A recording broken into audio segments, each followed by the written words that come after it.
لیکن میرا رب کہتا ہے اگر تم سے گناہ سرزد ہو گیا ہے تو پلٹ آؤ، میری رحمت کے دروازے کھلے ہوئے۔ اگر گناہ سرزد ہو گیا ہے تو توبہ کا دروازہ بند تو نہیں ہوا ہے، سورج ابھی مغرب سے طلوع تو نہیں ہوا۔ تم پلٹ آؤ، تم معذرت کرو، تم آنسو بہا دو، میں تمہیں اس طرح کر دوں گا جس طرح تم نے کوئی گناہ کیا ہوا ہی نہیں۔ جو کبیرہ گناہ ہیں ان پہ توبہ واجب ہے، اور جو صغیرہ گناہ ہیں وہ وضو سے جھڑتے رہتے ہیں، وہ نماز سے جھڑتے رہتے ہیں، وہ روزے اور دیگر اعمال سے صغائر خود بخود جھڑتے رہتے ہیں۔ توبہ نہ بھی کرے تو صغیرہ گناہ مٹتے رہتے ہیں، اور جو کبائر ہیں ان سے توبہ کرنے کا حکم ہے۔ اور اللہ فرماتا ہے اگر تم کبائر سے توبہ کرو گے، کبائر سے اجتناب کرو گے تو تمہارے دوسرے گناہ میں ویسے ہی معاف فرما دوں گا۔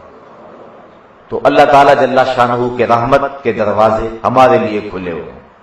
اگر گناہ سرزد ہو جائے تو فوراً رجوع کر لیں۔ انسان ہے تو آزمائش میں، لیکن اس آزمائش میں حسن ہے اس کا۔ اگر کوئی نابینا کہے کہ میں نے ساری زندگی غیر محرم کو نہیں دیکھا تو بتائیے اس نابینے کا کمال ہوگا؟ وہ کہے آج تک میں کبھی سینما گھر نہیں گیا اور میں نے کبھی کسی تصویر کو بھی نہیں دیکھا، تو یہ نابینا کا کمال نہیں ہوگا۔ کمال تو اس کا ہے کہ جس کی آنکھوں میں نور ہے اور شباب کی بجلیاں ہیں اور حسن اس کے سامنے بچھا چلا جا رہا ہے اور وہ ایک نظر بھی اٹھا کر نہیں دیکھتا۔ کمال تو اس مرغابی کا ہے جو پانی میں غوطے بھی لگاتی ہے اور اپنے پروں کو گیلا بھی نہیں ہونے دیتی۔ تو کمال اس انسان کا ہے کہ جس کو شہوتوں اور عقل دونوں سے نوازا گیا ہے، لیکن وہ عقل کے چراغ کی روشنی میں چلتا ہے اور اپنے رب کا قرب پاتا ہے، لیکن پھر بھی چونکہ اس کے اندر دوسری جہت بھی ہے، کبھی گناہ سرزد ہو جائے تو وہ فوراً توبہ کر لے۔ اس کی ایک مثال میں آپ کے سامنے رکھوں گا۔ سلطان محمود غزنوی ایاز سے بڑا پیار کرتا تھا، جو باقی وزراء اور مشیر تھے وہ جلتے تھے حسد کی آگ میں کہ بادشاہ نے کون سی خوبی اس میں دیکھ لی ہے کہ سب سے زیادہ اسے ترجیح دیتا۔ بادشاہ کبھی کبھار کوئی ایسا کام کرتا جس سے لوگوں پر حضرت ایاز کا تفوق واضح ہوتا۔ ایک دن بادشاہ نے ایک تالاب کے کنارے کھڑا تھا، وزراء اور مشیر بھی تھے، ایک قیمتی موتیوں کی ڈبیا سے موتی نکالے اور اس تالاب میں پھینک دیے، اور جتنے بھی وزراء تھے ان کو کہا کہ ان موتیوں کو نکال کے لاؤ، اور سنو تمہارا لباس اور تمہارا بدن بھی نہیں بھیگنا چاہیے۔ آپ سب نے کہا کہ یہ عجیب سا حکم ہے، موتی بھی طے سے اٹھا کر کے لانے ہیں اور بدن اور کپڑے بھی نہ بھیگے، یہ کیسے ہو سکتا ہے؟ انہوں نے کہا کہ یہ تو حکم ہی ایسا جس کی تعمیل نہیں ہو سکتی۔ ایاز نے فوراً چھلانگ لگائی اور طے سے موتی نکالے، ہتھیلی پہ رکھے، بادشاہ کے سامنے پیش کر دیے۔ بدن نچڑ رہا تھا، کپڑے نچڑ رہے تھے۔ بادشاہ نے غصے سے کہا ایاز میں نے کہا تھا کہ تیرے کپڑے بھیگنے نہیں چاہیے، تیرا بدن بھیگنا نہیں چاہیے، اور یہ کیا ہوا؟ تو ایاز نے ہاتھ جوڑ دیے، کہا بادشاہ سلامت دو حکم تھے، ایک حکم تھا موتی نکالنا، دوسرا حکم تھا لباس نہیں بھیگنا چاہیے۔ میں نے ایک تو پورا کر دیا ہے، دوسرے میں غلطی ہو گئی ہے، میں معافی چاہتا ہوں۔ تو بات یہ ہے کہ انسان جہاں نیکیوں کے موتی لا سکتا ہے وہ پیش کر دے، اور جہاں غلطی ہو جائے بشر ہے وہاں ہاتھ جوڑ دے، مالک یہ مجھ سے غلطی ہو گئی ہے۔ تو مالک اتنا کریم ہے کہ جب بندہ اس کے حضور اپنے جرم کا اعتراف کرتا ہے، حضور نبی رحمت صلی اللہ علیہ وسلم نے ارشاد فرمایا التائب من الذنب کمن لا ذنب لہ، گناہ سے توبہ کرنے والا ایسا ہے جس طرح اس نے کبھی گناہ کیا ہوا ہی نہیں۔ اللہ تعالیٰ سارے گناہ معاف فرما دیتا ہے۔ تو اس لیے کبائر سے بچیں، کوشش کریں۔ صغائر زندگی میں سرزد ہوتے رہتے ہیں تو اللہ ان سے بھی معافی عطا فرمانے والا ہے۔ اپنے آپ کو ٹھیک کریں اور شعوری طور پہ کسی گناہ کا ارتکاب نہ کریں، اور اگر کبھی گناہ سرزد ہو جائے تو پھر معذرت کر لیں۔ میرے حضور قبلہ عالم رحمت اللہ تعالی علیہ شیخ معظم آپ فرماتے ہیں دلوں میں بری نہیں نہ نیتوں بری میں، گناہ میں تو ہو جان دے لاچاریاں، یعنی میرا دل برا نہیں، میری نیت بھی خراب نہیں ہے، لیکن لاچاری میں مجھ سے گناہ سرزد ہو جاتے ہیں۔ تو لاچاری میں جب گناہ سرزد ہو جائیں تو بندہ معذرت کر لے، اللہ پچھلے گناہوں سے درگزر فرماتا ہے۔ صغائر جو ہیں، صغیرہ گناہ جنہیں کہا جاتا ہے، ان کی تعداد تو بہت ساری ہے۔ جو کبیرہ گناہ ہے اس کے بارے میں امت کے مشاہیر کا اختلاف ہے۔ بعض نے کہا کہ کبیرہ گناہ صرف 7 ہیں، اور وہ بخاری شریف کی ایک حدیث ہے، حضور نے فرمایا 7 ہلاک کر دینے والے گناہوں سے بچو، ان میں سود، زنا، چوری اور اس قبیل کے گناہ ہیں، والدین کی نافرمانی، جنگ سے بھاگنا۔ اور حضرت عبداللہ ابن عباس رضی اللہ تعالی عنہ آپ فرماتے ہیں کہ جو کبیرہ گناہ ہیں ان کی تعداد 70 ہے۔ حضرت ابن حجر نے الزواجر کے اندر 467 گناہ گنوائے ہیں جن کے بارے میں ان کا دعویٰ ہے کہ یہ کبیرہ ہے۔ حضرت عبداللہ بن جبیر رضی اللہ تعالی عنہ نے جو کبائر کی فہرست بتائی ہے وہ 700 گناہ ہیں۔ بہرحال جس گناہ پر وعید ہو، جس گناہ پر حد ہو، جس گناہ پر جہنم کی سزا کا تذکرہ ہو، جس گناہ پر نبی علیہ السلام یا پچھلے نبیوں یا فرشتوں کی لعنت ہو، علماء نے ضابطہ بیان کیا ہے کہ وہ گناہ کبیرہ کہلائیں گے۔ تو کبیرہ گناہ ہو یا صغیرہ ہو، علماء نے ایک بڑی خوبصورت بات کی ہے، فرماتے ہیں کہ جو صغیرہ گناہ ہے جب اس کا تکرار کیا جائے تو وہ صغیرہ نہیں رہتا، کبیرہ ہو جاتا ہے، اور کبیرہ گناہ پر جب توبہ کی جائے تو وہ کبیرہ کیا صغیرہ بھی نہیں رہتا۔ تو یہ ہے کہ اگر انسان گناہ کو ہلکا جانے تو وہ ہلکا نہیں ہوتا ہے، بلکہ میں نے کہیں پڑھا ہے کہ جب بندہ گناہ کو ہلکا جانتا ہے تو اللہ کے نزدیک وہ بڑا ہوتا ہے، اور جب بندہ چھوٹے گناہ کو بھی بڑا جانتا ہے کہ مجھ سے بڑا گناہ سرزد ہو گیا تو وہ اللہ کے نزدیک جو ہے وہ چھوٹا ہوتا ہے۔ یہ اللہ تعالیٰ جل شانہ کی کرم نوازیوں کا نور ہے جو مومن پہ برستا ہے۔ بلکہ مومن کی شان بیان کی گئی ہے کہ جب اس سے گناہ سرزد ہوتا ہے تو وہ یوں محسوس کرتا ہے جس طرح احد پہاڑ کے نیچے آ گیا اور اب اس کے اوپر گر جائے گا، اسے کچل دے گا۔ اور منافق کی حالت یہ ہے کہ جب اس سے گناہ سرزد ہو جاتا ہے تو وہ یوں محسوس کرتا ہے کہ میرے جسم پہ مکھی بیٹھی تھی اور میں نے ہلکے سے اشارے سے اس کو اڑا دیا۔ جتنی تکلیف اس کو مکھی کے بیٹھنے کی ہوتی ہے اتنی تکلیف اس کو گناہ کی ہوتی ہے، لیکن جو مومن ہوتا ہے، صالح ہوتا ہے، اس کو ایسے لگتا ہے جس طرح احد پہاڑ کے نیچے آ گیا ہے۔ اور سچی بات ہے کہ جس کی چادر سفید ہوگی اس کے اوپر ایک بھی دھبا لگے گا تو تکلیف ہوگی، اور جس کی ساری چادر گندی ہوگی کوئی ایک نیا دھبا لگ جائے گا تو کوئی فرق نہیں پڑے گا۔ تو جو متقی ہے اور مومن ہے اس کے ضمیر کی چادر، باطن کی چادر ستھری ہوتی ہے تو وہ معمولی داغ بھی برداشت نہیں کرتا، اور جو منافق ہوتا ہے اس کی چادر میلی ہوتی ہے، داغ پہ داغ بھی لگتے رہے اسے پرواہ نہیں ہوتی ہے۔ جو بزرگ ہیں ہمارے، اگر ہم ان کے حالات پڑھیں تو انہوں نے اس حوالے سے بہت کچھ ارشاد فرمایا ہے کہ گناہ کے اثرات کتنے ہوتے ہیں۔ اللہ اکبر۔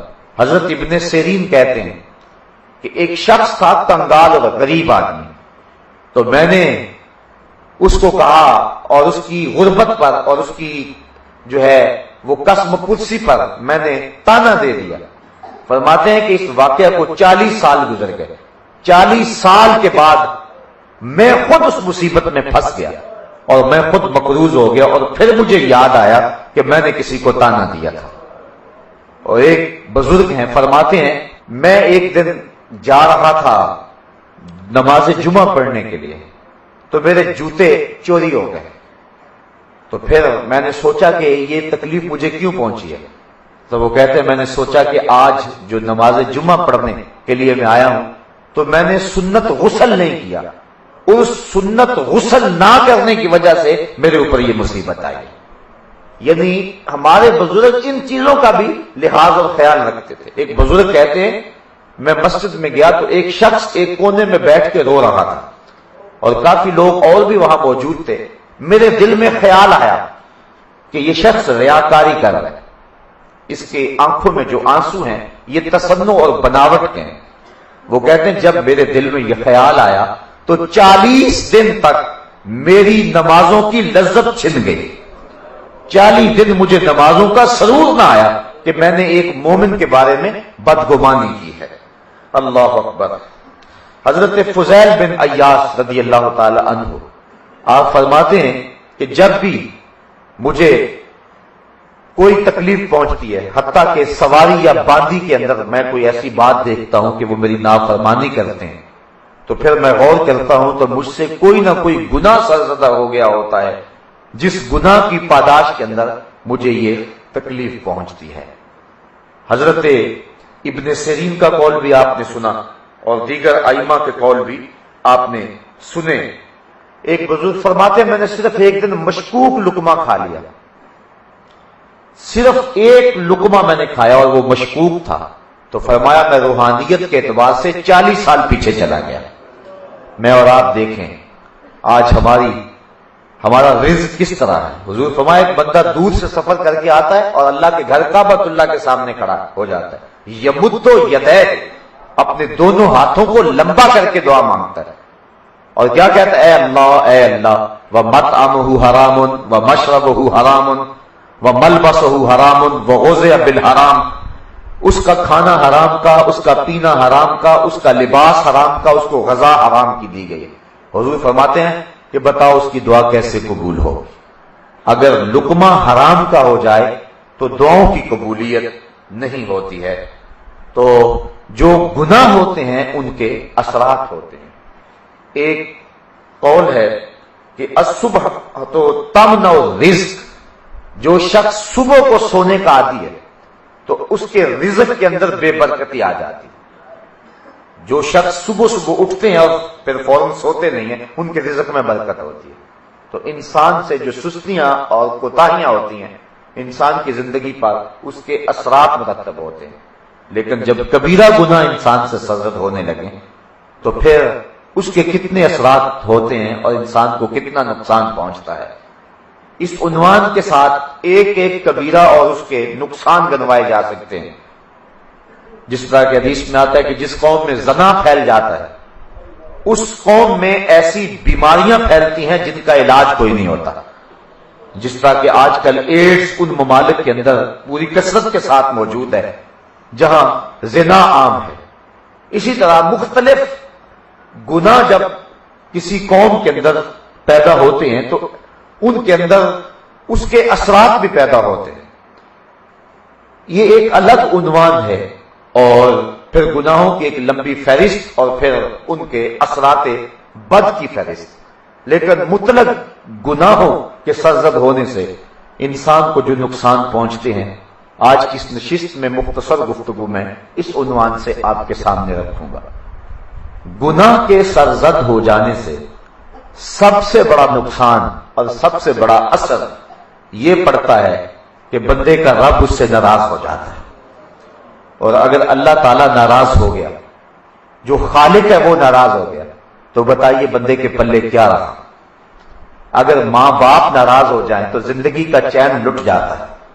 انسان جتنا مرضی اونچی ہواؤں میں اڑتا پھرے اس کے قلب کو تسکین نہیں ملتی. تو جس کا رب ناراض ہو جائے چاہے وہ کائنات کے سارے حسن کو کشید کر لے اس کے دل کو طمانینت نہیں ملتی. طمانینت تب ہی ملے گی جب رب راضی ہوگا. تو گناہوں کے من جملہ اثرات میں سے یہ بنیادی اثر ہے کہ جو کوئی شخص گناہوں کا ارتکاب کرتا ہے تو اس کا رب اس سے ناراض ہو جاتا ہے. حضور کی ناراضگی بھی اس کو جو ہے وہ اٹھانی پڑتی ہے اور رب کی ناراضگی اور رب سے دوری یہ اس کے لیے ایک ایسی مصیبت ہے جو اس کے اوپر آن پڑتی ہے. اور جب رب ناراض ہو گیا تو پھر اس کے پلے کچھ نہ رہا. اگر رب راضی ہے تو سب راضی ہے، اگر رب راضی نہیں ہے تو پھر کچھ بھی نہیں ہے. تو یہ ہے پہلا نقصان جو کہ برائیوں اور بدیوں کے نتیجے کے اندر کسی شخص کو پہنچتا ہے. دوسرا، جب کوئی بندہ گناہ کرتا ہے تو برزخ میں، دنیا پر اور آخرت میں اس کو سزاؤں کا سامنا کرنا پڑے گا۔ اللہ چاہے تو اپنے کرم سے معاف فرمانے والا ہے، لیکن اس کے اوپر واجب نہیں ہے کہ وہ معاف کرے۔ وہ چاہے تو سزا دے اور چاہے تو معاف کر دے۔ تو جب کوئی شخص گناہ کر کے توبہ کر لیتا ہے وہ معاف کرنے والا ہے، لیکن اگر کوئی شخص ڈٹا رہتا ہے اور گناہوں پہ جمع رہتا ہے تو اللہ تعالیٰ جل شانہ اس بات پہ قادر ہے کہ اس کو سزا دے۔ وہ سزا دنیا میں بھی ملتی ہے، وہ سزا قبر میں بھی، اور وہ سزا آخرت میں بھی۔ مختلف گناہوں کی مختلف نوعیت ہے۔ علماء نے لکھا ہے کہ بعض گناہ ایسے ہیں کہ جن کی سزا دنیا میں ضرور ملتی ہے۔ ان میں سے ایک گناہ ہے والدین کی نافرمانی۔ جو شخص والدین کا نافرمان ہو، آپ اس شخص پہ نشان لگا لیں، آخرت میں اس کو جو رسوائی، ذلت، پریشانی اٹھانی پڑے گی وہ تو ہوگی۔ وہ شخص جو والدین کا نافرمان ہے وہ دنیا کے اندر بھی ضرور ذلیل و رسوا ہوگا۔ یہ اس کے برے گناہ کا خمیازہ ہے جو اس کو دنیا پہ بھگتنا پڑتا ہے۔ تو دنیا پر بھی، قبر میں بھی۔ حضور نے ارشاد فرمایا القبر روضۃ من ریاض الجنہ اور حفرۃ من حفر النیران۔ قبر جنت کے باغوں میں سے یا تو ایک باغ ہے یا جہنم کے گڑھوں میں سے ایک گڑھا ہے۔ تو اس کو جو گناہ کرتا ہے تو اس کو قبر میں بھی سزا ملے، اور پھر آخرت کی سزا اور جہنم کی سزائیں العیاذ باللہ۔ حضور علیہ السلام نے جبریل امین سے پوچھا مجھے جہنم کے عذابوں کا تذکرہ سناؤ، تو جبریل امین نے عرض کی حضور سب سے ہلکا عذاب جو جہنمی کو دیا جائے گا وہ یہ ہوگا کہ اس کے پاؤں میں آگ کے جوتے رکھے جائیں گے، باقی اس کا سارا بدن سلامت ہوگا، صرف پاؤں میں آگ کے جوتے پہنائے جائیں گے۔ اور اس کی کیفیت کیا ہوگی؟ یغلی منہما دماغو، اتنی حدت اور اتنی گرمی اور اتنی حرارت ہوگی کہ دماغ پگھل کے ناک اور کانوں کے راستے سے باہر آ جائے گا۔ یہ اس شخص کے عذاب کی کیفیت ہے جس کے پاؤں میں آگ کا جوتا ہے اور باقی جسم آگ سے بچا ہوا ہے، اور جو سراسر آگ میں ہے اور آگ کے اندر جس کو ڈھانپ دیا گیا ہے اس شخص کی کیفیت کیا ہوگی۔ بعض چیزیں ہیں کہ ہم اس معاشرے کے اندر ان کو برائی نہیں سمجھتے۔ میں نے کل بھی عرض کیا تھا کہ جو شخص اپنی نظر کی پاکیزگی کا سامان نہیں کرتا اور غیر محرم کو شہوت کی نظر سے دیکھتا ہے، کل قیامت کے دن اس کی آنکھوں کو جہنم کی آگ سے بھر دیا جائے گا۔ اس بات پر بار بار سوچنے کی ضرورت ہے۔ آج یہ عیب اور یہ گناہ ہمارے معاشرے کے اندر سرایت کیے ہوئے ہے اور ہم اس کو عیب بھی نہیں سمجھتے ہیں، العیاذ باللہ۔ تو جس کے پاؤں میں جہنم کی آگ سے بنا ہوا جوتا رکھا جائے گا اس کا تو دماغ پگھل جائے گا، اور جس کی آنکھوں میں جہنم کی آگ بھر دی جائے گی اس کی کیفیت کیا ہوگی۔ تو دنیا کا خسران اور آخرت کا خسارہ اور قبر کی سختیاں اس شخص کو پہنچیں گی جو شخص گناہوں کی زندگی گزارنے والا ہے۔ گناہ کا ایک اور اثر یہ ہے کہ انسان کا دل سیاہ ہو جاتا ہے۔ حدیث شریف میں آتا ہے کہ جب کوئی شخص گناہ کرتا ہے تو اس کے دل پر ایک سیاہ نقطہ پڑتا ہے، اگر وہ توبہ کر لے تو مٹ جاتا ہے، اگر توبہ نہیں کرتا تو پھر دوبارہ گناہ کرتا ہے تو اس سیاہی کے ساتھ ایک اور سیاہی لگ جاتی ہے، پھر وہ گناہ کرتا ہے تو پھر سیاہی پھیلتی رہتی ہے، حتیٰ کہ ایک وقت آتا ہے اس کا پورا دل سیاہ ہو جاتا ہے۔ اور جب پورا دل سیاہ ہو جائے تو پھر نقصان یہ ہوتا ہے اس کو نیکی اور بدی کی تمیز نہیں رہتی۔ جو شخص پکا نمازی ہو، کسی دن رات دیر سے کہیں سے آیا ہو اور سو جائے اور اس کی نماز قضا ہو جائے تو اس کو کتنا قلق ہوتا ہے، کتنا دکھ ہوتا ہے کہ میری نماز قضا ہو گئی۔ اسی طرح کوئی گناہ سرزد ہو جائے تو جو نیکوکار شخص ہے وہ سخت پریشان ہوتا ہے کہ ہائے مجھ سے یہ گناہ سرزد ہو گیا، لیکن اگر وہ نمازیں چھوڑنے کا عادی بن جائے تو پھر پانچوں وقت مسجد سے اذان کی صدائیں بلند ہوتی رہتی ہیں، اس کو خبر بھی نہیں ہوتی وہ لمبی تان کے سو رہا ہوتا ہے، اس کو رمضان میں بھی نماز نصیب نہیں ہوتی ہے، وہ گناہ پہ گناہ کرتا ہے، بدی پہ بدی کرتا ہے، یہاں تک کہ وہ انسانوں کا شکار کرتا ہے، وہ عزتوں کو لوٹتا ہے، وہ لوگوں کے خون چوستا ہے، وہ آبروؤں کو لٹیرا بن جاتا ہے، لیکن اس کے باوجود بھی اس کے ضمیر پہ کوئی بوجھ نہیں ہوتا ہے۔ اصل وجہ یہ ہے کہ اس کا دل سیاہ ہو گیا، جب دل سیاہ ہو گیا تو کوئی اور دھبا لگا تو اس کو محسوس نہ ہوا۔ تو یہ گناہ کی سزا ہے کہ جب کوئی شخص گناہ کرتا ہے تو اس کا دل سیاہ ہو جاتا ہے، سیاہ بھی ہو جاتا ہے اور سخت بھی ہو جاتا ہے۔ دعا کرو اللہ دل کو سختی اور سیاہی سے محفوظ فرمائے۔ دل ہی رہے تو اچھا ہے، اور اگر دل پتھر بن جائے تو پھر کسی انسان کی جو ہے وہ اندر کی کیفیت کے لٹ جانے کی اور کیا مثال دی جا سکتی ہے۔ گناہ کی من جملہ سزاؤں اور اثرات میں سے ایک اثر یہ ہے کہ توفیق حق سلب کر لی جاتی ہے۔ اللہ تعالیٰ خیر کی توفیق اس شخص کو نہیں دیتا۔ بعض لوگ ہوتے ہیں اللہ تعالیٰ جل شانہ ان کو نیکی کی توفیق دے دیتا ہے جبکہ ان کے پاس وسائل بھی نہیں ہوتے، اور بعض لوگ ایسے ہوتے ہیں کہ ان کے پاس نیکی کرنے کے اسباب موجود ہوتے ہیں لیکن اس کے باوجود ان کو نیکی کرنا میسر نہیں ہوتی، اس لیے کہ انسان نیکی خود کیسے کر سکتا ہے اگر اللہ توفیق عطا نہ کرے۔ تو جو شخص گناہوں کی زندگی گزارنے کا عادی ہو جاتا ہے وہ نیکی کی توفیق سے محروم کر دیا جاتا ہے اور اس سے حق سلب کر دیا جاتا ہے، اور یہ بہت بڑی سزا ہے کہ کسی شخص کو اچھائی کی جہاں مفت میں اچھائی ہاتھ میں آتی ہو۔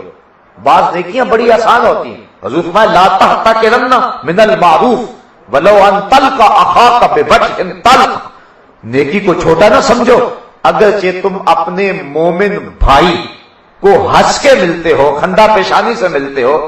مخبر صادق حضور نبی رحمت نے فرمایا اس نیکی کو بھی چھوٹا نہ سمجھنا، یہ بھی بہت بڑی نیکی ہے، بلکہ فرمایا جب دو مومن آپس میں مسافہ کرتے ہیں تو ان کے ہاتھ جدا ہونے سے قبل دونوں کے گناہ معاف کر دیے جاتے ہیں۔ تو یہ کون سا مشکل کام ہے؟ کسی کو ہنس کے ملے تو یہ کوئی مشکل کام ہے، لیکن کچھ لوگوں کو اس کی بھی توفیق نہیں ہوتی ہے، ان کے ماتھے پہ ہر وقت تیوری ہوتی ہے، ہر وقت غصے میں ہوتے ہیں جس طرح لڑ کے آئے ہوں۔ بعض لوگ اپنے ہاتھ سے دیتے ہیں اور بعض لوگ ترغیب دے دیتے ہیں اور کوئی خیرات کرتا ہے ان کو بھی ثواب ہوتا ہے، اور بعض لوگ جو ہیں وہ ان کی حالت یہ ہوتی ہے کہ ایک شخص کو اس طرح کا مرض تھا، وہ گھر گیا تو بیوی نے کہا کہ آج بڑے پریشان ہو، اللہ کی راہ میں کچھ دے آئے ہو؟ اس نے کہا میں نے کچھ نہیں دیا۔ تو کہا پھر اتنے پریشان کیوں ہو؟ اس نے کہا کسی کو دیتے ہوئے دیکھ آیا ہوں۔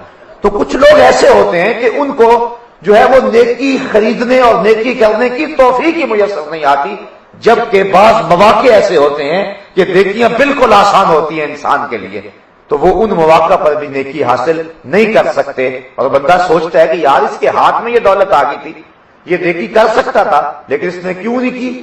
یہ گناہوں کی زندگی گزارنے اور گناہوں میں منہمک رہنے کی سزا یہ ہے کہ انسان کو اللہ تعالیٰ نیکی کی توفیق نہیں دیتا۔ بعض اوقات وہ بالکل قریب پہنچ جاتے ہیں لیکن نیکی کی توفیق نہیں ہوتی، اور بعض اوقات جو ہے وہ انسان اس کے ظاہری اسباب نہیں بھی پاتا لیکن اللہ تعالیٰ اس کے لیے راستے ہموار کر دیتا ہے، اس کو نیکی کی توفیق عطا فرما دیتا ہے۔ اللہ تعالیٰ جل شانہ کسی سے توفیق حق سلب کر لے، اچھائی سلب کر لے، یعنی اس کی کوئی قیمتی متاع ہدایت سلب کر لے تو یہ بھی گناہ کی سزا کی ایک صورت ہے۔ اللہ تعالیٰ جل شانہ اس کی قیمتی متاع کو اس سے واپس لے لے۔ اس کی ایک مثال میں آپ کے سامنے رکھتا ہوں کہ ایک شخص عیسائی ہو گیا، مسلمانوں کو پریشانی ہوئی، اچھا بھلا متقی پرہیزگار نمازی شخص تھا، عیسائی کیوں ہو گیا؟ چند علماء مل کے گئے کہ اسے پوچھیں کہ اسلام کی کس چیز سے تو بدزن ہوا ہے اور عیسائیت کی کس قدر سے متاثر ہوا ہے، اور اس کو اسلام کا تفوق اور اسلام کی سربلندی اور اسلام کی سچائی کے دلائل دیں، اور وہ واپس پلٹ کے جو ہے وہ کفر سے اسلام کی طرف آ جائے۔ اس کی بستی میں، اس کے گاؤں میں لوگ پہنچے، علماء کرام نے کہا کہ تو اسلام سے بدزن ہو گیا اور کفر عیسائیت میں چلا گیا، کون سی اسلام کی قدر تھی جس نے تجھے دور کیا اور عیسائیت کی کس قدر نے تجھے قریب کیا؟ تو وہ کہنے لگا اصل ہوا اس طرح کہ ایک دن سردیوں کے موسم میں وضو کر کے نماز کی تیاری میں بیٹھا تھا، ادھر اقامت ہو گئی، ادھر میرا وضو جاتا رہا۔ پہلے بڑی مشکل سے وضو کیا تھا تو میں دوبارہ وضو کرنے کو شاق سمجھا اور میں مصلی پہ کھڑا ہو گیا، لیکن میں ڈرتا رہا کہ اللہ کے قہر کی کوئی بجلی میرے اوپر نازل نہ ہو جائے کہ میں مصلی رسول کی توہین کر رہا ہوں۔ لیکن سلام پھر گیا، میرے اوپر کوئی قہر و غضب کی بجلی نازل نہیں ہوئی۔ تو میں نے سلام پھیرا، گھر آیا، پھر میں نے سوچا کہ اسلام تو سچا دین ہی نہیں ہے، اگر اسلام سچا دین ہوتا تو میرے اوپر کوئی قہر نازل ہوتا۔ تو میں نے اسلام چھوڑ دیا اور عیسائیت کو قبول کر لیا۔ علماء کہنے لگے تو کہتا ہے کہ میرے اوپر کوئی قہر نازل نہیں ہوا، اس سے بڑا قہر کیا ہو سکتا ہے؟ اس نے اپنا دین چھین لیا تجھ سے۔ تو کہتا ہے کہ مجھے ہوا کچھ نہیں، اس نے اسلام ہی چھین لیا تجھ سے، حق واپس لے لیا اور حق سلب کر لیا۔ تو بعض کا انسان سمجھتا مجھے کچھ بھی نہیں ہوا، میں نے ڈاکے ڈالے مجھے کچھ بھی نہیں ہوا، میں نے چوریاں کی مجھے کچھ بھی نہیں ہوا، میں نے لوگوں کا خون نچوڑا ہے مجھے کچھ بھی نہیں ہوا، میں نے غریبوں پہ ظلم کیا ہے مجھے کچھ بھی نہیں ہوا، میں اسی طرح منتخب ہوتا ہوں، میں اسی طرح جو ہے وہ عزت کا تاج پہنے ہوئے ہوں، لوگ مجھے سلام کرتے ہیں، عزت کی مسند پہ بٹھاتے ہیں، معاشرے میں میری پہچان ہے، میری شہرت ہے، میں ظلم اور جبر کرتا ہوں، مجھے کچھ بھی نہیں ہوا۔ بعض اوقات وہ ڈھیل کو جو اللہ کی طرف سے ہوتی ہے اس کو اللہ کی خوشنودی سمجھ لیتا ہے، اور بعض اوقات جو ہے وہ اللہ تعالیٰ جل شانہ اس سے جو حق سلب کر دیتا ہے، اچھائی کرنا اس سے جو ہے وہ سلب کر لیتا ہے۔ وہ جس منصب عہدے پہ پہنچا وہ چاہتا تھا، اور چاہتا تو وہ لوگوں کو عدل دے سکتا تھا، لوگوں کو انصاف دے سکتا تھا، معاشرے میں امن قائم کر سکتا تھا، اچھائیوں کو فروغ دے سکتا تھا، لیکن وہاں پہنچ کر بھی اس کو اس کی توفیق نہ ہوئی، اور وہ سمجھتا ہے کہ میں گناہ پہ گناہ کیے مجھے کچھ بھی نہیں ہوا۔ میاں اس سے بڑی تیری بدبختی کیا ہے کہ اللہ تجھے اچھائی کرنے کی توفیق ہی نہیں دے رہا ہے۔ تو یہ گناہ کا وبال ہے اور یہ گناہ کی سزا ہے۔ گناہ کی من جملہ سزاؤں میں سے ایک سزا یہ ہے کہ انسان کو ضعف حافظہ کا مرض پیدا ہو جاتا ہے، اس کا حافظہ کمزور ہو جاتا ہے اور علم چھن جاتا ہے۔ حضرت امام شافعی علیہ رحمہ آپ فرماتے ہیں کہ میں حضرت امام وکیع بن جراح الکوفی کے پاس گیا اور میں نے ان سے کہا کہ میرا حافظہ کچھ کمزور ہے تو میرے لیے کوئی علاج تجویز کیجیے۔ امام شافعی بہت بڑے شاعر ہیں، انہوں نے اس واقعہ کو اور اس بات کو جو ہے وہ ایک شعر میں بیان کیا۔ فرماتے ہیں شکوت عند وکیع سوء حفظی فاوصانی بترک المعاصی، میں امام وکیع کے پاس گیا اور میں نے کہا کہ مجھے سوء حفظ کا عارضہ ہے، میں بھول جانے کا مزاج رکھتا ہوں۔ تو حضرت امام وکیع فرمانے لگے گناہ کرنے چھوڑ دو، اللہ حافظہ مضبوط کر دے گا۔ اب ظاہر ہے حضرت امام شافعی چوریاں تو نہیں کیا کرتے تھے، امام شافعی ڈاکے تو نہیں مارا کرتے تھے، لیکن پھر بھی ان لوگوں سے خلاف اولا کوئی کام سرزد ہو جائے تو اس پر بھی ان کو پکڑ ہو جاتی ہے۔ اس لیے حضرت امام وکیع نے امام شافعی سے کہا فاوصانی بترک المعاصی، کہتے مجھے حضرت وکیع نے وصیت کی کہ گناہ چھوڑ دو، اللہ تمہارے حافظے کو مضبوط کر دے گا۔ ہمیں بڑی اچھی طرح یاد ہے، ہم ابھی طالب علم تھے اور استادوں کے سامنے زانو تلمس ابھی طے کیے ہی تھے کہ آپ نے ہمیں یہ شعر سنایا، اور کثرت کے ساتھ ہمارے استاد المکرم ہمیں فرمایا کرتے تھے کہ زیادہ رٹا لگانے سے محنت کرنے سے بھی فائدے ہوتے ہیں، میں اس کا انکار نہیں کرتا، لیکن علم کا نور بیٹو تمہیں تب ملے گا جب تمہیں تقوی کا نور نصیب ہوگا۔ جو طالب علم جتنا نیک اور متقی ہوگا علم میں اتنا ہی اس کو نور نصیب ہوگا۔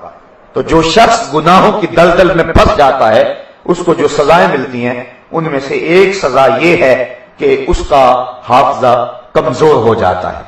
ایک بزرگ کہتے ہیں کہ میں نے کسی شخص کے ساتھ جو ہے وہ کوئی زیادتی کی، اس کو گالی دی یا کوئی ایسی بات کی، تو فرمایا اس وقت تو مجھے کچھ نہ ہوا، لیکن 40 سال گزرنے کے بعد مجھے پورا قرآن یاد تھا، سارا بھول گیا۔ تو بظاہر انسان کہتا ہے کہ اس سے کیا ہوگا، لیکن یہ گناہ کا وبال ہے کہ انسان کے علم کا نور چھن جاتا ہے اور اس کا حافظہ کمزور ہو جاتا ہے۔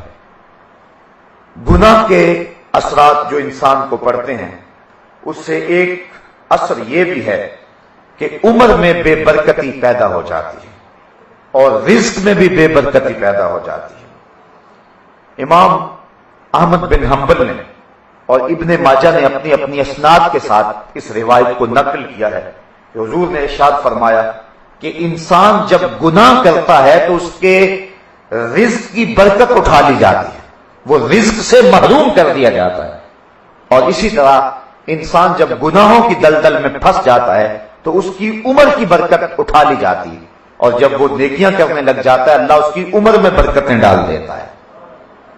گناہ کے اثرات بد میں سے ایک اثر یہ بھی ہے کہ آدمی کا حیا اور آدمی کی غیرت ختم ہو جاتی ہے، اور یہ بہت قیمتی اثاثہ ہے کسی شخص کا۔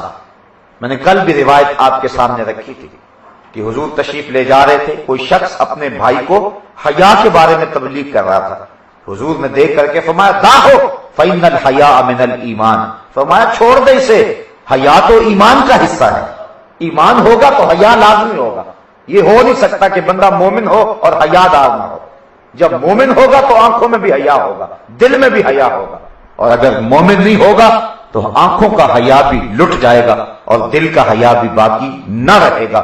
تو گناہوں کی دلدل میں جب بندہ پھنستا ہے تو اس کو جو نقصان ہوتے ہیں وہ نقصان یہ ہیں کہ اس سے حیا کی دولت جو ہے وہ لٹ جاتی ہے۔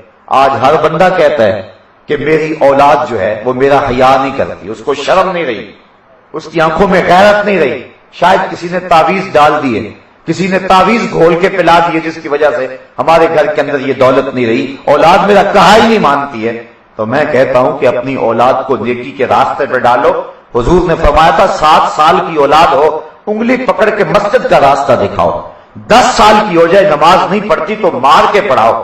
علموا اولادکم 3 خصال، اپنی اولاد کو 3 چیزیں ضرور سکھاؤ، حب نبیکم وحب اہل بیتہ وتلاوت القرآن، ایک تو اپنے نبی کا پیار سکھاؤ اور ایک اہل بیت رسول کا پیار سکھاؤ، اور تیسرا فرمایا قرآن کی تلاوت سکھا دو۔ جب تم اپنی اولاد کو یہ نور دو گے اور وہ نیکی کے راستے پہ چلے گی، کبھی شکایت نہیں ہو سکتی ماں باپ کو کہ میری اولاد میرا کہاں نہیں مانتی۔ میں نے ایک شخص کو کہا جو اپنی اولاد کا رونا رو رہا تھا، میں نے کہا تو رسول اللہ کا کہاں مانا تھا کہ آج تیری اولاد تیرا کہاں مانے؟ حضور نے کہا تھا 7 سال کی ہو جائے تو انگلی پکڑ کے مسجد کا راستہ دکھانا۔ تو نے اپنی اولاد کو مسجد کا راستہ دکھایا تھا؟ تو نے اپنی اولاد کو نیکی کی ترغیب دی تھی؟ آج تو ماں باپ رکاوٹ بنتے نیکی کے راستے کے اندر۔ اگر کوئی بچہ دین کی راہ پہ چلنے لگ جائے، ماں باپ کہتا تو مسیحی ہو گئے۔ کوئی بچہ حضور کی سنت کو چہرے پہ سجانے لگ جائے، وہ کہتا بھی تیری عمر ہی نہیں داڑھی کی۔ میں کہتا ہوں اگر عمر نہیں تھی تو داڑھی آئی نہیں تھی، داڑھی آئی اسی وقت ہے جب عمر ہوئی ہے۔ تو یہ عجیب فلسفے بگاڑنے لگتے ہیں، ماں کہتے پتر ابھی میں تیری شادی کرنی ہے، تو یہ عجیب ہم خود روکتے ہیں، اور پھر کچھ ہم محنت کرتے ہیں، پھر کچھ معاشرہ کھینچ کے لے جاتا ہے، پھر وہی بچہ ماں باپ کے بھی پھر قابو میں نہیں آتا۔ اگر پہلے دن آپ نے اپنی اولاد کو حضور کی چوکھٹ پہ اور اپنے رب کی دہلیز کھڑا کیا ہوتا تو اسی مصطفیٰ جان رحمت نے فرمایا ہے رضا اللہ فی رضا الوالد وسخط اللہ فی سخط الوالد، اللہ کی رضا والدین کی رضا میں اور اللہ کی ناراضگی والدین کی ناراضگی میں۔ ہو ہی نہیں سکتا تھا کہ وہ اولاد آپ کے سامنے اونچی آنکھ بھی کر جاتی اگر تم نے رسول کریم کا حیا سکھایا ہوتا۔ تو آج ہمارا مسئلہ یہ تویز کوئی نہیں ہے، نہ کسی نے گول کے پلائے ہیں اور نہ ہی کسی نے کانٹے جو ہے ہماری دیواروں میں کبوئے ہوئے ہیں، بلکہ ہم نے خود ہی اپنا آپ برباد کیا ہے اور اپنی اولاد کو حق کی راہوں کا مسافر نہیں بنایا ہے۔ تو جب کوئی شخص گناہ کی زندگی گزارتا ہے تو یہ سزا اسے پہنچتی ہے کہ اس کی آنکھوں اور دل کا حیا لٹ جاتا ہے۔ اللہ اکبر۔ گناہ کے اثرات بد میں سے ایک اثر یہ بھی ہے کہ جو گناہ کرنے والا ہے اس کے چہرے کی رونق ختم ہو جاتی ہے۔ اللہ تعالیٰ جل شانہ نے مومن کو بصیرت کا نور عطا فرمایا ہے اور اس نور سے مومن دیکھتا ہے، اور اسی طرح اس کے چہرے کی ایک چمک ہے، چاہے اس کی رنگت سیاہی مائل کیوں نہ ہو، لیکن جو نیکوکار کا چہرہ ہے وہ بھی پہچانا جاتا ہے اور بدکار کا چہرہ بھی پہچانا جاتا ہے۔ بعض علماء نے لکھا ہے کہ آنکھوں کے اندر جو نیکوکار ہوتا ہے اس کی آنکھوں کے اندر ایک کشش ہوتی ہے جو لوگوں کو اپنی طرف کھینچتی ہے، اور جو بدکار ہوتا ہے اس کی آنکھیں بے رونق اور بے نور ہوتی ہیں۔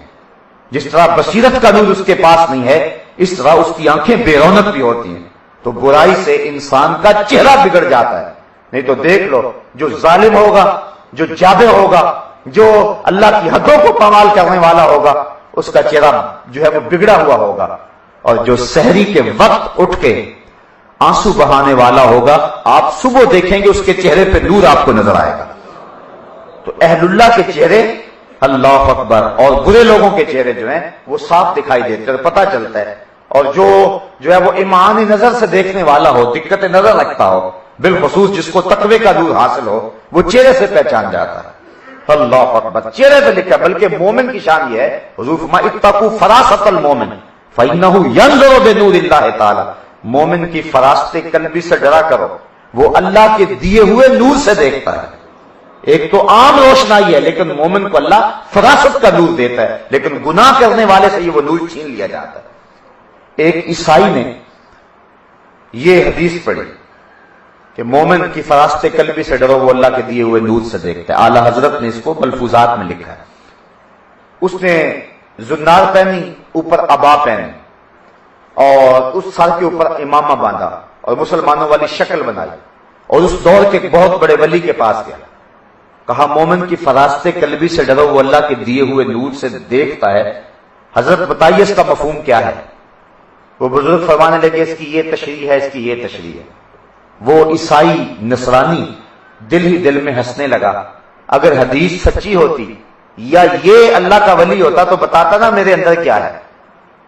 تو پھر دوسرے کے پاس گیا، اس نے بھی کوئی تشریح بیان کی، تیسرے کے پاس گیا، اس نے بھی کوئی تشریح بیان کی، 69 اولیاء کے پاس گیا، سب نے یہی تشریح بیان کی، کوئی ادھر کی ادھر، کوئی اس کی کوئی تشریح، کوئی فنی اس کی تشریح بیان کی۔ حضرت جنید بغدادی کا دربار لگا ہوا تھا، جا کے بیٹھ گیا، واز ختم ہوا، فرمایا کسی نے کوئی پوچھنا ہو تو آگے آ جائے۔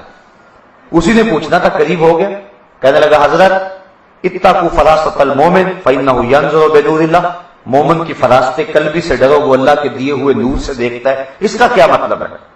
حضرت جنید بغدادی نے غور سے دیکھا اور مسکرا کے کہا اس کا مطلب یہ ہے کہ نصرانیت چھوڑ دے، زنار توڑ دے، اور محمد عربی کا کلمہ پڑھ لے، یہ ہے اس کا مطلب۔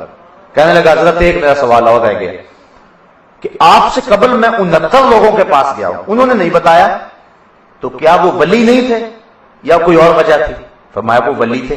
تو کہا پھر انہوں نے کیوں نہیں دیکھا؟ فراست کا نور ان کے پاس نہیں تھا؟ کہا تھا۔ تو کہا پھر انہوں نے کیوں نہیں بتایا؟ کہا وہ جانتے تھے کہ اس کا ایمان جنید بغدادی کے ہاتھ پہ لکھا ہوا ہے، اگر وہ بتا دیتے تم وہیں رک جاتے، وہ آگے آگے بھیجتے جا رہے تھے کہ اس کا ایمان تو حضرت جنید بغدادی کے ہاتھ پہ لکھا ہوا ہے۔ تو اللہ نے مومن کو یہ شان دی ہوئی ہے، یہ نظر ہے مومن کی، پہچان لیتے۔ اور میں کل عرض کیا تھا کہ حضرت امام اعظم وضو کے پانی سے پہچان لیتے تھے کہ یہ چغل خور کے وضو کا پانی ہے یا غیبت کرنے والے کے وضو کا پانی ہے۔ اللہ نے ان کو یہ صلاحیت اور طاقت عطا فرمائی ہے، یہ مومن کی شان ہے۔ ہم گناہوں کی دلدل میں پھنس کر کے جو ہے وہ اپنی اس شان کو کھو دیتے ہیں اور اپنی اس دولت سے محروم ہو جاتے ہیں۔ تو چہرے کی ظلمت بتا دیتی ہے کہ یہ شخص نیکوکار نہیں ہے بلکہ یہ بدکار ہے، اور اس کے اوپر ان جانے خوف مسلط ہو جاتے ہیں۔ جو نیکوکار ہوتا ہے اس کی زندگی ایک طمانیت کی زندگی ہوتی ہے، اور جو بدکار ہوتا ہے وہ ویسے ڈرتا رہتا ہے، وہ بزدل ہو جاتا ہے۔ جب مولانا کفایت اللہ کافی کو پھانسی گھاٹ میں لے جایا گیا تو جس انگریز نے مولانا کفایت اللہ کافی کو پھانسی دی ہے 1857 کی جنگ آزادی میں، اس کا بیان سنیے۔ وہ کہتا میں نے ایسا جنونی شخص زندگی میں کبھی نہیں دیکھا کہ جب مولانا کفایت اللہ کافی کو ہم پکڑ کے پھانسی دینے کے لیے پھانسی گھاٹ کی طرف لے جا رہے تھے تو کہتا ہے جوں جوں پھانسی گھاٹ قریب آتا جا رہا تھا مولانا کے چہرے کی سرخیاں بڑھتی چلی جا رہی تھی۔ جس دھج سے کوئی مقتل میں گیا وہ شان سلامت رہتی ہے، اس جان کی کچھ پرواہ ہی نہیں، یہ جان تو آنی جانی۔ تو اصل بات یہ ہے کہ جب اندر صاف ہو تو پھر چہرے پہ طمانیت ہوتی ہے، جب اندر گند ہو تو پھر انسان کا چہرہ مضطرب ہوتا ہے، انسان بزدل ہو جاتا ہے، اور انسان کا چہرہ عدم اطمینان کا شکار ہوتا ہے۔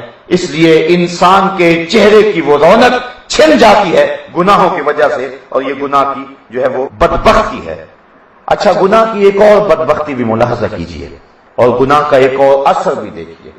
جس طرح نیکی کو جنم دیتی ہے، پیسے سے پیسہ کمایا جاتا ہے، اسی طرح بدی کو جنم دیتی ہے۔ ایک شخص ایک برا کام کرتا ہے تو پھر اس کو کئی برے کام کرنے پڑتے ہیں، جس طرح کہ وہ کہاوت مشہور ہے کہ ایک جھوٹ کو چھپانے کے لیے 100 جھوٹ بولنے پڑتے ہیں، اور انسان جو ہے وہ اپنے عیب کو چھپانے کے لیے کیا کچھ کرتا ہے۔ تو ایک عذر گناہ بدطرز گناہ والی بات ہے، تو بدی کو جنم دیتی ہے۔ جب ایک شخص گناہ کرتا ہے تو پھر کئی گناہ کرتا ہے۔ جب شراب پیے گا تو پھر شراب کے گناہ سے زنا بھی جنم لے گا، جوا بھی جنم لے گا، بد نظری بھی جنم لے گی، ڈاکے اور چوریاں بھی جنم لیں گے۔ ایک گناہ کی وجہ سے کئی گناہ جنم لیں گے۔ تو یہ گناہ کی نحوست ہے۔ بعض بندہ کہتا ہے کہ چلو میرے میں صرف یہ غلطی ہے، لیکن وہ ایک غلطی انسان کو کئی گناہوں کی طرف لے جاتی ہے، اور پھر انسان کا پورا ضمیر گناہوں کے گند سے جو ہے وہ میلا کچیلا ہو جاتا ہے۔ یہ گناہ کی ایک سزا ہے، اور گناہ کا ایک اثر بد ہے۔ اللہ اکبر۔ گناہ کا ایک اثر یہ ہے کہ اس سے بر میں فساد پیدا ہو جاتا ہے۔ یہ ظاہری حالات ہے۔ جس معاشرے میں گناہ ہوگا اس معاشرے میں طمانیت نہیں ہوگی، فساد اور شر ہوگا۔ جس محلے میں چور ہوں گے، جس محلے میں ڈاکو ہوں گے، جس محلے میں کوئی شرابی رہتے ہوں گے، آپ دیکھیں گے اس محلے میں چین نہیں ہوگا، اس محلے میں کسی کی عزت محفوظ نہیں ہوگی۔ تو یہ یعنی سزائے بد ہے گناہ کی کہ معاشرے کا امن، طمانیت اور چین لٹ جاتا ہے، دل اور بدن کمزور ہو جاتے ہیں، اللہ کی ناراضگی مول لینا پڑتی ہے، اور انسان کے پلے کچھ نہیں رہتا۔ بات لمبی ہو رہی ہے۔ علماء فرماتے ہیں کہ جو گناہوں کی جڑ ہیں وہ 3 گناہ ہیں۔ اگر انسان ان 3 گناہوں سے بچ جائے تو پھر انسان بہت سارے گناہوں سے بچ جاتا ہے۔ جب گناہوں سے بچ جائے گا تو اس کے جو اثرات بد ہیں ان سے بھی محفوظ ہو جائے گا۔ فرماتے ہیں 3 گناہ جو گناہوں کی جڑ ہیں وہ کون ہیں؟ ایک تکبر، دوسرا حسد، اور تیسری حرص۔ یہ تمام گناہوں کی جڑ ہے، اور سب سے پہلا گناہ جو روئے زمین پہ ہوا ہے، کائنات میں ہوا ہے، وہ تکبر ہوا ہے۔ شیطان نے کہا تھا آنا خیر منہ، مالک میں تیرے شاہکار سے بہتر ہوں، اور دلیل بھی دینے لگا کہ مجھے تو نے آگ سے بنایا اور اسے بنایا مٹی سے، لہذا آگ مٹی سے بہتر ہے۔ آگ افضل ہے، مٹی مفضول ہے، مفضول کے آگے افضل کیوں جھکے؟ اس لیے میں بہتر ہوں، میں سجدہ نہیں کروں گا۔ تو اللہ تعالیٰ نے کوئی اس کی دلیل کا جواب نہیں دیا۔ اللہ چاہتا تو دلائل کے انبار لگ جاتے، لیکن اللہ نے اس سے کوئی بات کرنے گوارا نہیں کی، کہا نکل جا میرے دربار سے، یہاں تکبر کرنے والے کی گنجائش نہیں ہے، بلکہ فرمایا الکبریاء ردائی، لوگوں کبریائی میری چادر ہے، اور جو میری چادر مجھ سے چھیننا چاہے گا میں اس کو جہنم میں ڈال دوں گا۔ اور کل قیامت کے دن جس کے سینے میں ایک رائی کے دانے کے برابر بھی تکبر ہوا، حضور فرماتے ہیں وہ جنت کی بو بھی نہیں پا سکتا، جنت میں جا ہی نہیں سکتا۔ تواضع کا درس دیا گیا ہے، من تواضع للہ برفعہ اللہ، جس نے تواضع کی اللہ نے اس کو سر بلند کر دیا۔ جس شاخ پہ پھل ہوتا ہے وہ اکڑی ہوئی نہیں ہوتی، وہ جھکی ہوئی ہوتی ہے۔ اکڑتا وہی ہے جس پہ پھل کوئی نہیں ہوتا ہے۔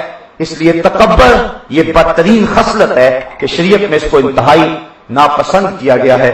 حضور نے ارشاد فرمایا جس نے اپنی شلوار کو، اپنے تہبند کو جو ہے وہ اپنے آزار کو جو ہے وہ ٹخنوں سے نیچے تکبر کی وجہ سے لٹکایا، کل قیامت کے دن اللہ اس کو جہنم کی آگ میں جلائے گا۔ تو اس لیے تکبر سے بچنے کی تاکید کی، یہ پہلا گناہ ہے، اور کائنات کے اندر جب گناہوں کا آغاز ہوا تو پہلا گناہ جو ہے وہ تکبر ہوا ہے۔ دوسرا گناہ حسد ہوا ہے۔ حسد کیا ہے؟ کہ کسی کی نعمت کا زوال چاہنا۔ ایک روایت میں آتا ہے کہ کسی شخص کو دیکھ کر کے، اس کی عزت شہرت مرتبہ دیکھ کر کے دل میں ایک کیفیت پیدا ہو جاتی ہے، لیکن اتنی دیر تک حسد نہیں بنتا جب تک اس کو زبان پہ نہ لائے یا اپنے عمل میں نہ لائے۔ یعنی اس کی تحقیر کرنے کے لیے کوئی عمل کرے، اس کو نیچا دکھانے کے لیے کوئی عمل کرے، یا اپنی زبان سے اس کی برائی کرے، جتنی دیر تک یہ نہیں کرتا اتنی دیر تک جو ہے وہ حسد نہیں بنتا۔ لیکن اس کیفیت سے بھی آدمی کو نکلنے کی کوشش کرنی چاہیے۔ کیوں؟ اس لیے کہ وہ کیفیت پھر انسان کو یہاں تک لے آئے گی اور وہ حسد میں مبتلا ہو جائے گا، اور حاسد جو ہوتا ہے اس کی نیکیاں محسود کے نامہ اعمال میں لکھ دی جاتی ہیں۔ اور حضور علیہ السلام نے فرمایا ایاکم والحسد، فرمایا کہ حسد سے بچو، کیونکہ حسد نیکیوں کو اس طرح کھا جاتا ہے جس طرح سوکھی ہوئی لکڑیوں کو آگ کھا جاتی ہے۔ شیخ سعدی فرماتے ہیں حسد مر ہی جا، تیرا علاج مرنے کے سوا کچھ اور نہیں ہے۔ تو حسد کی بیماری آج ہمارے معاشرے میں بہت زیادہ ہے۔ اللہ کسی کو دولت دے دے، کسی کو عزت دے دے، کسی کو شہرت دے دے، تمام طبقات میں، وہ سیاسی لوگ ہوں، وہ کاروباری لوگ ہوں، وہ شریکہ برادری کے نام سے ہم نے ایک نیا سلسلہ گڑا ہوا ہے۔ حالانکہ شریک کا معنی کیا ہے؟ شرکت کرنے والا، دکھ درد میں سانجھی اور مصیبت اور تکلیف میں ساتھی، جائیداد میں وہ شرکت کرنے والا ہوتا ہے۔ بلکہ اگر کسی سے کوئی قتل خطا ہو جائے اور اس کی دیت دینا ہو تو علماء کہتے ہیں کہ یہ شریک اس کی دیت دیں گے، چونکہ یہ اس کے دکھ درد کے سانجے ہیں۔ وہ اگر نہیں دے سکتا دیت تو یہ اکٹھی کر کے رقم تو ان کے اوپر لازم ہے کہ وہ جو اس کی طرف سے اپنے بھائی کو چھڑائیں اور اس کی دیت دیں۔ تو یہ شریکہ جو برادری ہے یہ تو حسین ایک رشتہ ہے، لیکن ہم نے شریک بمانا دشمن سمجھ لیا۔ حالانکہ شریک تو شرکت والے کو کہتے ہیں جو شرکت کرتا ہے، تمہارے دکھ درد کا ساجی ہے۔ لیکن ہماری یہ شریکہ برادری کیا ہے کہ بیٹے کی شادی بھی ہو تو شریک طاق میں رہتے ہیں کہ کوئی کمی پیشی آئے اور ہم ڈنڈورا پیٹیں۔ اگر ایک لقمہ بھی کھانے کا کم ہو جائے تو ہم جو ہے وہ اس پر شور کریں اور اس کی تذلیل کریں۔ یہ عجیب رنگ ہے، عجیب ڈھنگ ہے۔ حسد کی آگ جو ہے وہ گلی گلی اس وقت جل رہی ہے، بلکہ معاف کیجئے گا کہ یہ آگ اور اس آگ کی حدت اور اس کی لپیٹ میں جو ہے وہ علماء بھی آ گئے ہیں اور وہ بھی حسد کی آگ میں ایک دوسرے سے جل رہے ہیں۔ بلکہ خواجہ میر درد نے کہا تھا کہ یہ جو 72 فرقے بنے ہیں یہ بھی حسد کی وجہ سے بنے ہیں۔ وہ کہتے ہیں ہفتاد و دو فریق حسد کے عدد سے ہیں، اپنا یہ طریق کے باہر عدد سے ہیں۔ یعنی حسد کے اگر حروف ابجد نکالیں، جس طرح بسم اللہ کے حروف نکالتے ہیں تو 786 بنتے ہیں، اگر حسد کے عدد نکالیں تو 72 بنتے ہیں۔ تو خواجہ میر درد کہتے ہیں کہ ہفتاد و دو فریق حسد کے عدد سے ہیں، اپنا یہ طریق کے باہر عدد سے ہیں۔ اپنے آپ کو اس عدد سے باہر رکھنا، کہیں حسد کی آگ میں نہ جلنا، تمہاری نیکیاں بھی جلیں گی، من بھی پاک نہیں رہے گا، اور محسود کا بگاڑ بھی کچھ نہیں سکو گے۔ حسد کرنے کے باوجود اس کا کچھ نقصان نہیں کر سکو گے۔ اگر اس کو اللہ نے شہرت دی ہے تم چھین نہیں سکتے، عزت دی ہے تم چھین نہیں سکتے، کیونکہ وَتُعِزُّ مَن تَشَاءُ وَتُذِلُّ مَن تَشَاءُ، عزت بھی اللہ دیتا ہے، ذلت بھی اللہ دیتا ہے۔ جس کو اللہ عزت دے اسے کوئی ذلیل نہیں کر سکتا، اور جس کو اللہ ذلیل کرے اس کو کوئی عزت نہیں دے سکتا ہے۔ اسی طرح جس کو جو دیا ہے اللہ نے دیا ہوا ہے، اس لیے حسد کر کے اپنے آپ کو پریشانی میں ڈالنا ہے۔ اور یہ ایسی آگ ہے جو ہمیشہ اندر سلگتی رہتی ہے اور کسی صورت میں بجھتی نہیں، ہر آن بڑھتی چلی جاتی ہے۔ تو اسی طرح طمع کا ایک مرض ہے، اور وہ حضور نے فرمایا اگر انسان کو ایک وادی سونے کی دے دی جائے جس میں سونا ہی سونا ہو تو وہ ہرس کرے گا کہ کاش میرے لیے ایک اور ہوتی۔ یعنی انسان کا ہرس ایسا ہے کہ کبھی بھی جو ہے یہ پورا ہی نہیں ہوتا۔ جو کروڑ پتی ہیں وہ کہتے ہیں ہم ارب پتی کیوں نہیں، اور جو ارب پتی ہیں وہ کہتے ہیں ہم کھرب پتی کیوں نہیں۔ میں کہتا ہوں میاں ان کو بھی تو دیکھو جو نان شبینہ کو بھی ترستے ہیں۔ ان ضرور حضور فرمایا کہ اپنے نیچے دیکھو، اوپر نہ دیکھو، اپنی مٹی پہ ہی چلنے کا سلیقہ سیکھو، سنگ مرمر پہ چلو گے تو پھسل جاؤ۔ دنیا کے معاملے میں نیچے دیکھو اور دین کے معاملے میں اوپر دیکھو۔ ہم نے الٹ کام بنایا ہوا، دنیا کے معاملے ہم دیکھ رہے فلاں ارب پتی ہے، میں تو ابھی بہت پیچھے ہوں، اور جب دین کا معاملہ آتا ہے تو ہم کہیں یار آپ نماز نہیں پڑھتے، وہ کہتے ہیں جی فلاں آدمی جو ہے وہ نماز پڑھ کے یہ برے کام کرتا، ہم اس سے تو چنگے ہیں، اس سے تو اچھے ہیں۔ میاں جب دین کا معاملہ ہو تو اس وقت دیکھیں ہم 5 پڑھتے ہیں، فلاں تہجد بھی پڑھتا ہے، تو وہ ہم سے آگے، ہم اس سے آگے جانے کی کوشش کریں، اس میں فاستبقوا الخیرات، ایک دوسرے سے آگے بڑھنے کی کوشش کریں۔ اور جب دنیا کا معاملہ آئے تو ہم کہیں اللہ نے ہمیں کروڑوں دیے ہوئے ہیں، لاکھوں دیے ہوئے، وہ بھی تو ہیں جن کا بیچاروں کا اپنا مکان بھی نہیں ہے، وہ بھی تو ہیں جو نان شبینہ کو ترستے ہیں۔ ہمارے بچے تو ہر روز عید مناتے ہیں، تو وہ بھی تو لوگوں کے بچے ہیں، ان کے سینے میں تو دھڑکتا ہوا دل ہے جو عید کے دن بھی آلو چھولے بیچنے پہ مجبور ہوتے ہیں، جو بسوں کے اندر پانی عید کے دن بھی بیچ رہے ہوتے ہیں، وہ بھی تو کسی ماں کے بیٹے ہیں جو عید کے دن غبارے بیچ رہے ہوتے ہیں۔ کبھی ہم نے دیکھا اس بات پہ غور کیا؟ اگر اس طرح سوچنے کی عادت بن جائے تو پھر ہماری حرص ختم ہو جائے۔ حضرت رومی مرشد اقبال نے بڑی خوبصورت بات کہی، آپ فرماتے ہیں کوزائے چشم حریصاں پر نشد تا صدف کانے نشد پر در نشد۔ حریص کا پیٹ تو بھر جاتا ہے، آنکھ نہیں بھرتی، اور فرمایا کہ آنکھ کو دو چیزیں بھریں گی، یا قبر کی مٹی اور یا پھر صبر کا پانی۔